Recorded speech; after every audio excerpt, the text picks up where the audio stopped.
అంటే వాలంటీర్స్ తెలిసిందే మన రోడ్డు ఎక్కారు, కొంతమంది పెయిడ్ అంటున్నారు, కొంతమంది స్వచ్ఛందంగా కొంతమంది వచ్చారని చెప్తున్నారు. సరే ఏదేమైనప్పటికీ ఇక్కడ టార్గెట్ చూస్తే మీకు చంద్రబాబు నాయుడు కన్నా లోకేష్ కన్నా కూడా మీకు టార్గెట్ వచ్చేసి పవన్ కళ్యాణ్ ఎక్కువ చేశారు. మీరు చూశారు కదా, నేను ఆల్రెడీ ఒక వీడియో కూడా పెట్టాను.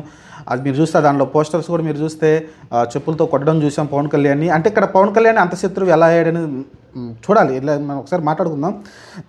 ఫస్ట్ వచ్చేసి పవన్ కళ్యాణ్ వాలంటీర్ని దొంగలుగా చేసింది పవన్ కళ్యాణ్ దాంట్లో షూర్గా. ఎందుకంటే అమ్మాయిల్ని ట్రాప్ చేస్తున్నారు, లేకుంటే ఒంటరిగా ఉన్న ఆడపిల్లల్ని కొంచెం ఇది చేస్తున్నారని కొంచెం ఎలిగేషన్ చేసింది పవన్ కళ్యాణ్.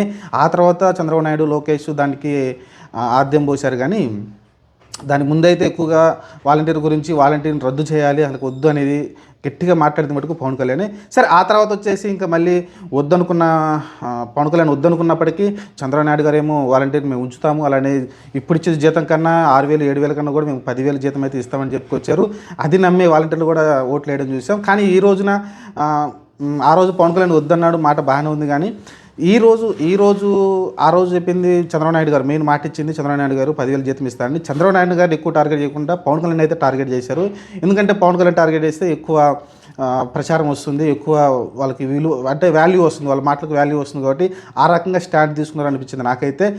దీని గురించి ఎక్కువ మంది అదే మాట్లాడుతున్నారు. చంద్రబాబు నాయుడు గారు మాట ఇస్తే పవన్ కళ్యాణ్ ఎందుకు తిరుగుతున్నారు? అసలు పవన్ కళ్యాణ్ వాలంటీర్ వద్దన్నాడు, ఇప్పుడు కూడా ఆ మాట మీద కట్టుబడి ఉన్నాడు.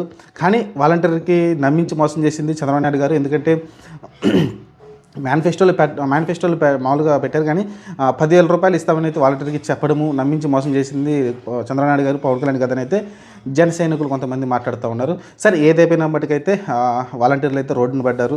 ఎందుకంటే వాళ్ళ వల్ల ఉపయోగం ఉంది, ఎంతో కొంత కదా, చాలా ఉపయోగం అయితే ఉంది. ఖచ్చితంగా ప్రతి ఒక్కరి ఊర్లలోకి వెళ్ళి మీరు ఒక్కసారి ఎంక్వైరీ చేస్తే ఖచ్చితంగా వాలంటీర్ వల్ల ఉపయోగం, కానీ పెద్ద నష్టం జరిగినట్టు ఏం కనిపించలేదు.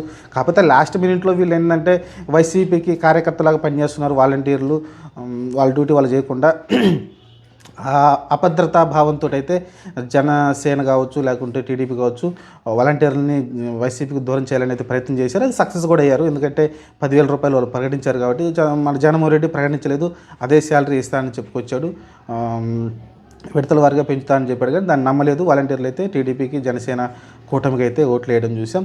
సరే ఏదైనప్పటికీ ఇప్పుడైతే వాలంటీర్లు అయితే రోడ్డు ఎక్కారు. గెలిచి దాదాపు సంవత్సరం కావస్తుంది.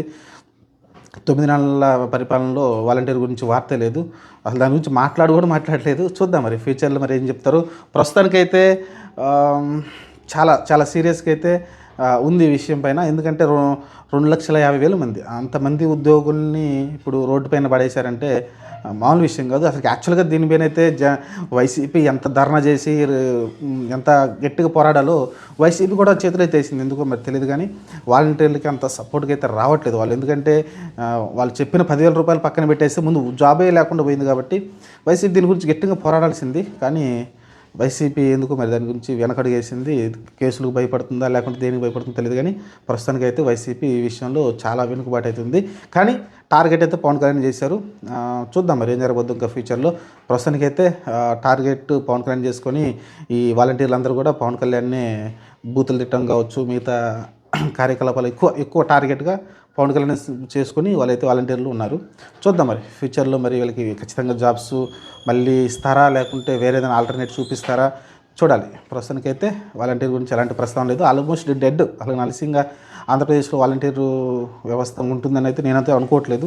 ఎందుకంటే కూటమి అసలు దాని గురించి కూడా ఆలోచన చేయట్లేదు. కాబట్టి అది ఉండకపోవచ్చు అనుకో నేనైతే. మరి మీరేమన్నారు కామెంట్ సెక్షన్లో పెట్టండి.